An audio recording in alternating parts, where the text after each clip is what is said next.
How's everybody doing? It's Brother Chad.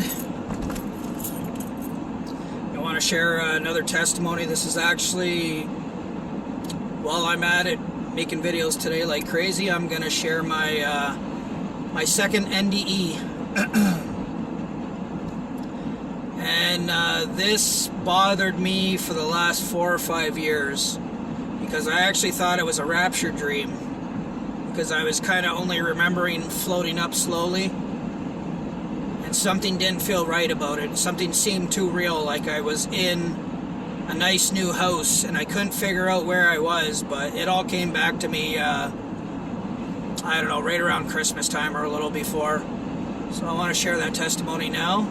It's a little bit rough, but there's like everything, there's a good side to it I want to share. So I talked about that gift where I found boulders of gold. I apologize for saying it so much, but it played a part in my life all the time. You can't have a gift like that without it changing the way your life goes. But anyways, my one uncle, I always make a joke, he's the richest drywaller in the world. He got me a few times. He got like about an 11-pound piece of gold that we found up close to Sudbury. And when I was even younger, I found the biggest diamond I ever found. It had to be about 3 inches wide. And I actually seen a picture of it. It's supposedly in a museum somewhere in Ottawa. I seen it on MSN page like 7-8 years ago. He ripped that out of my hand right in the backyard. It was right on the ground, right in my backyard. That's how crazy my life was. Like, these things don't make sense, and I realize that when I say them. That's why everybody knew this was God handing me like gifts, because the amount of things I found in my backyard when I was young, just, it's not possible for all those things to be in a 1-acre yard. Anyways, at the age of 19, remember, I was in repression of all these things I'm telling you.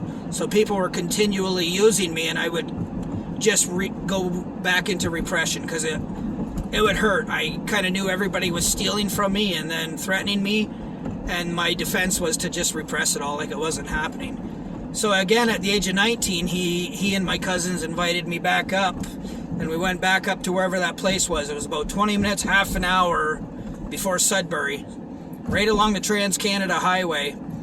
And there was an actual gold mine starting like right off the right side of the Trans-Canada Highway, heading west towards Sudbury.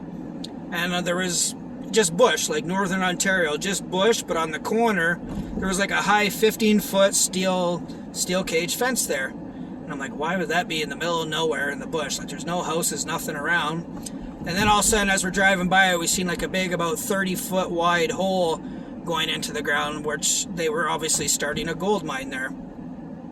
So my uncle pulls about 100 yards past on the other side of the highway, pulls off, and we get, I think we had pellet guns, and I don't remember if he had a shotgun or 22 or whatnot. But we went through the bush to see if we could find some partridge or grouse, whatever you call them. And as we were walking, like we'd only been walking for about 30 seconds a minute through the bush, all of a sudden we heard the loudest bang ever, like, bang! And we didn't know what it was, but we figured it out. They were obviously exploding rock or whatever inside this hole going down into the ground for their mine. And something obviously had blown through the top of the dirt, and that's why it was so loud. The explosion had blown through, and it was really loud. So about 30 seconds later, we're still walking across. And if you've never been in northern Ontario, when you get way up north, there's a lot of, like, you could be walking on bedrock. In the middle of the bush, there might be bedrock. And that's kind of what it was like. It was like trees and bush, but there was like areas of bedrock we were walking on. And there was like a crevice that went down into a little foot deep V, and it was full of leaves. But my eye caught a little glimpse of gold, bright shiny gold, maybe the size of a loonie or a quarter, in the leaves. And I reached down to pick it up and realized it was a lot bigger, and out came this piece of gold that was about the size of like a splitting axe head, and you could tell it came off like a pure gold vein when the explosion happened, and on the one end you could see where it bent to about a 90 degrees before it snapped off and blew off, and it literally had flown like 200 yards our way to where we were walking in the bush. That's how crazy my life was. Like, stuff like this happened all the time. So anyways, I'm looking at it, I'm holding it in my little hand, it was heavy, and I'm like, oh look, I found gold. I'm a kid, all excited like a kid would be, and my uncle's like, it's not gold, it's fool's gold, throw it on the ground, blah blah blah, which I wouldn't listen to him. And eventually he came over and he did a quick grab for it, and we had a little tug of war for it, just like the diamond years before. And he obviously won. I think I was 14 at the time. He put it in his shorts pocket, and he had a belt on, I remember, and it was so heavy, it was pulling his shorts down, and he was like laughing at me like in excitement as, you know, he stole, they ended up bragging later down the road, it was 10 pounds, 11 ounces. Anyways, later at 19, we went back, and we were down about a kilometer down the same little logging trail. Like, I don't even know what to call it. I think we'd call it like almost like a four-wheel trail. You could drive a car down it, but it wasn't like a populated road. It was just like one of those little gravel roads going into the bush in northern Ontario. Only a kilometer down from where this happened at 14, and now I'm 19. And remember, I was repressed. I got invited back up there. And all of a sudden there was an area where you could see, like, it must have been a really hard rain, and it had washed away and cut into the dirt like 2 feet deep, and you could see it was an old riverbed. There was like a 2-3 foot ledge where the rain had washed away, and there was just like huge boulders all the way the size from like a softball up to like 6, 7, 8 foot boulders stuck in the side of this wall, kind of sticking out. And I don't know, my gift kicked in, and there was a big black one, and I knew what it was. And I didn't understand that. My cousins, my uncle, everybody in my family was always paying close attention to me, because I was in repression. I didn't fully understand my gifts. I was always forgetting it because it was causing me too much troubles in life and pain. So anyways, I'm like, wow, this thing's like 6 feet long, about 1.5 feet high, and sticking out of the dirt about a foot. And I remember sliding my hand up on the top of it into the dirt, and it was still getting fatter going into the dirt. So I kind of picked up a rock off the ground that was smaller, and I scratched it, and it was kind of wet from being close to the ground, and the black scratched off really easy, and all of a sudden you see like a bright scratch of gold showing that this boulder was solid gold. And I stood up quick because, I don't know, even though I was in repression, it kind of put me into like a panic attack. In my mind, I knew bad things always happen when I found stuff, so I tried to pretend like I didn't just find that. And my one cousin Jamie's looking at me, he's like, what did you just find? What just happened? I said, I can tell by your face you just found something. I'm like, oh no, nothing. Ends up going back, telling his dad, my uncle, who went back and looked, and within 30 seconds he was back in the truck, and he was like, everybody, we're going home right now. And he started laughing. He's like, you're so dead now. He said, we're gonna kill you for sure now, because this was probably the first $500 million to $1 billion boulder of gold I found. This was the first significantly huge one. I mean, I guess the ones that were 10, 20 million are significant too, but this jumped up to like a $500 million piece of gold. And this is the one that really ruined my life. This is where things really changed. The things I was hearing coming out after were my uncle took up all his brothers and all let them drill out a couple million each. And then after that, he was taking up police officers and letting them drill a couple million each out of it. And the whole thing is I was now a payoff. I was to keep my mouth shut or they would kill me. And they were going to spread this around the police force so that everybody knew who I was and knew to screw me over if it needed to happen, type of thing. I hope you can understand what I'm saying. I mean, if you're not awake to the world we're living in, this might be very shocking and hard for you to believe. So anyways, what was this video about? NDE. Oh, my NDE. So anyways, I'm back to the NDE part, sorry. I'm now in the age of, I don't know, maybe mid-20s, early 20s. and my uncle had called me up and said, come see my new house I just built in Essex.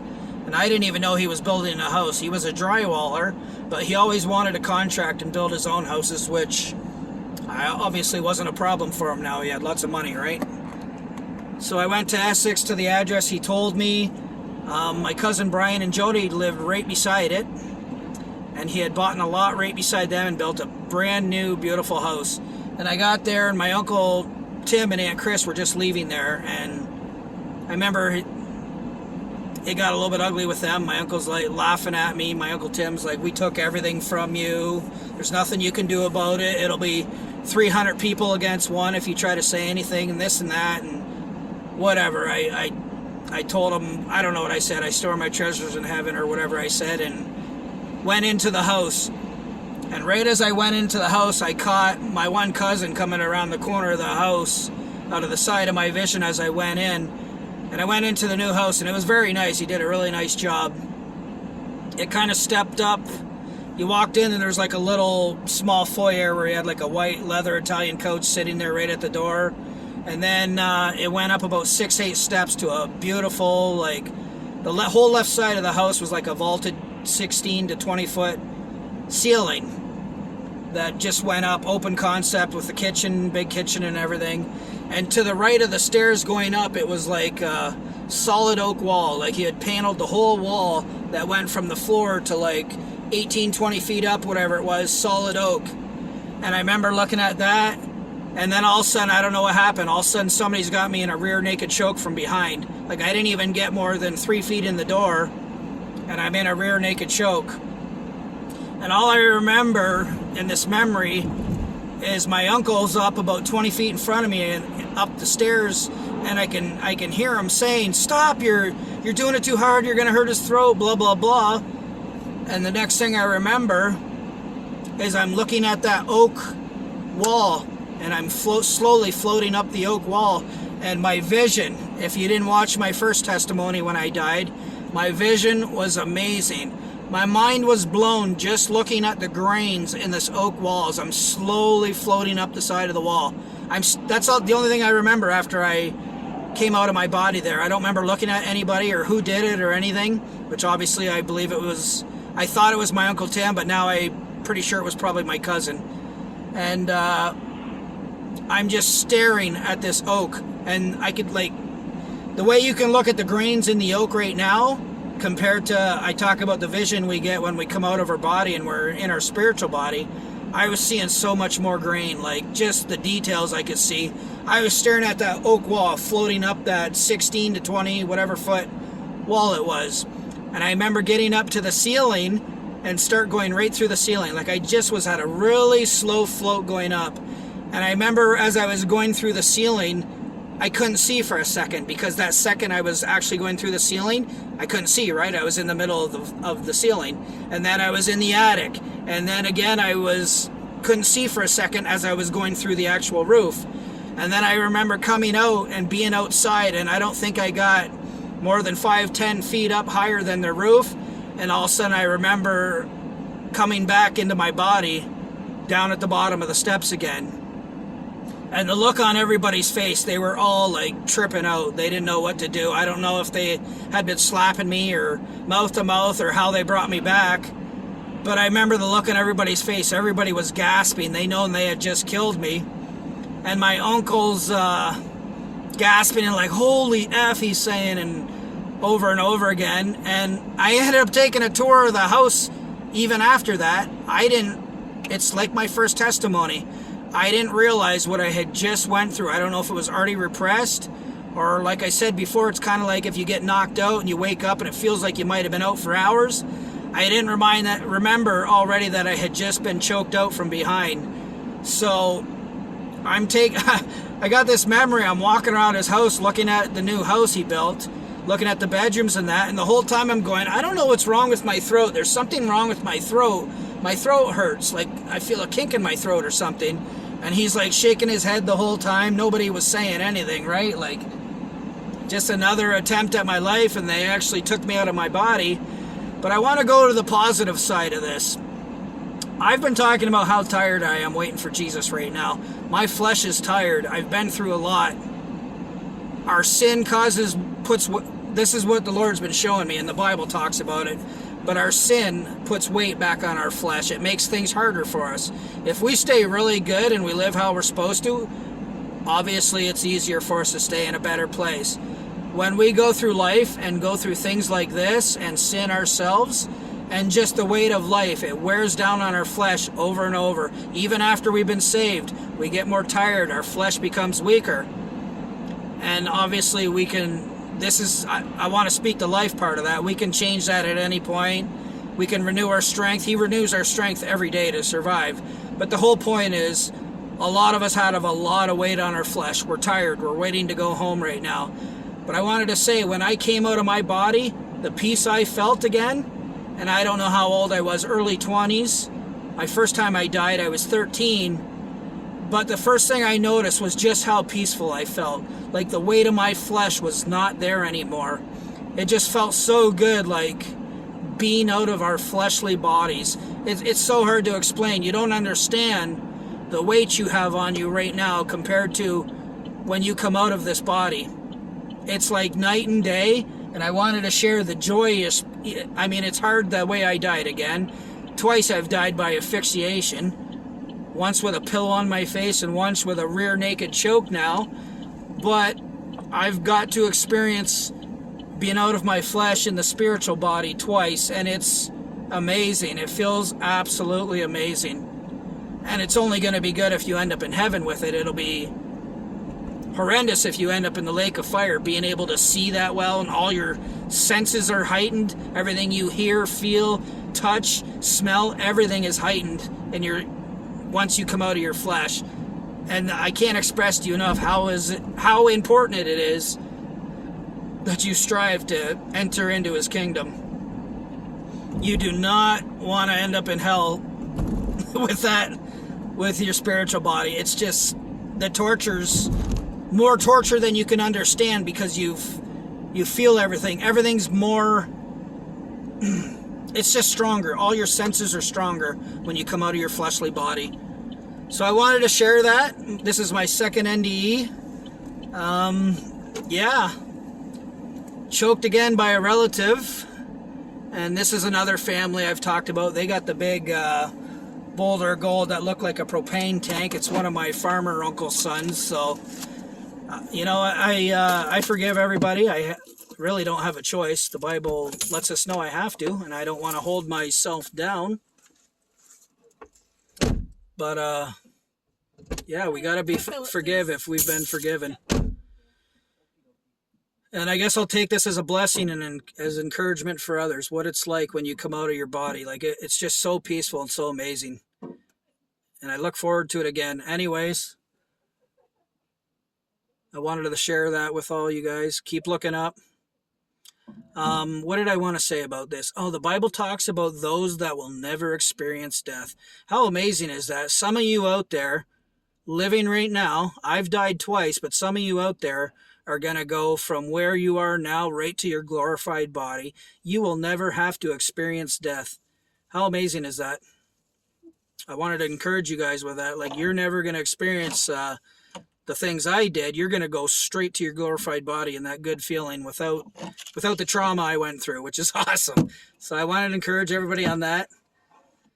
Some of you won't go through the first death. Some of you are going to go right to glorified body. And how precious is that? We're the only generation that gets to do that, other than, I guess, who was it? Was it Enoch and Elijah, I think? Unless I'm mistaken, I'm pretty sure that's who it was. Anyways, I hope this video encourages you. Stay strong, stay on the narrow path. Let no one steal your crown. Don't let the devil discourage you. You may have a rough day. You're going to wake up renewed the next day, because that's what the word tells us. And he will make all things new one day. Love you guys. Take care.